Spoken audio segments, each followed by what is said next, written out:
Hello guys everyone, आप सब कैसे हैं। आई होप आप सब अच्छे ही होंगे।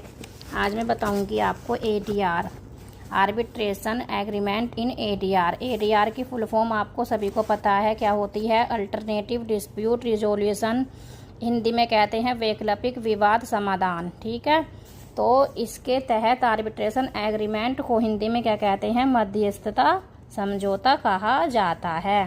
सरल भाषा में मैं आपको बताऊंगी, यह दो या दो से अधिक पक्षों के बीच एक लिखित कानूनी कॉन्ट्रैक्ट समझौता है जिसमें वे यह तय करते हैं कि अगर फ्यूचर में उनके बीच कोई विवाद होता है तो वे कोर्ट जाने के बजाय आर्बिट्रेशन मध्यस्थता के जरिए उसे सुलझाएंगे। कैसे सुलझाएंगे? जब दो लोग हैं, कौन है? दो लोग हैं।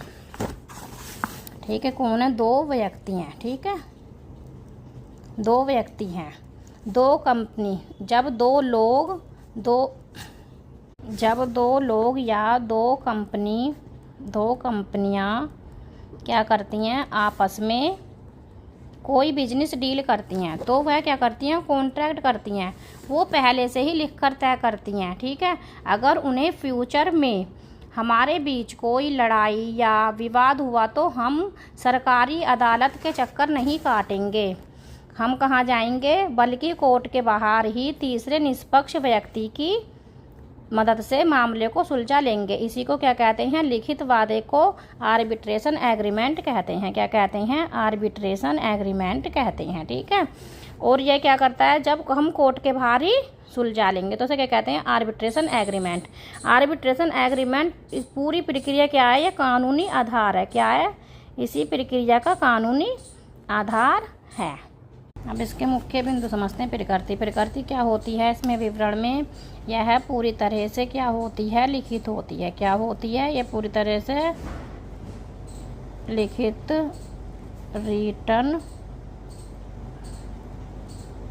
होना चाहिए। ईमेल, लेटर या मुख्य कॉन्ट्रैक्ट के अंदर ही एक क्लोज धारा के रूप में भी यह हो सकता है। फिर दूसरा क्या है? स्वैच्छिक निर्णय। क्या है? स्वैच्छिक निर्णय। यह क्या है? दोनों पक्ष अपनी मर्जी से इस पर दस्तखत करते हैं, कोर्ट उन्हें इसके लिए मजबूर नहीं करता। आर्बिट्रेशन एग्रीमेंट की 4 सबसे ज़रूरी शर्त क्या होती हैं जो वैलिड होती हैं? प्रकृति, यह पूरी तरह से क्या होना चाहिए? लिखित होना चाहिए, ओरल नहीं होना चाहिए। ठीक है, और इसके लिए अलग से एक पेपर पर साइन किया जाना चाहिए और ईमेल भी होनी चाहिए और लिखित माना जाएगा। ठीक है, ये क्या होती है? पूरी तरह से लिखित होती है, ओरल नहीं होती है। नंबर 2, स्वैच्छिक निर्णय।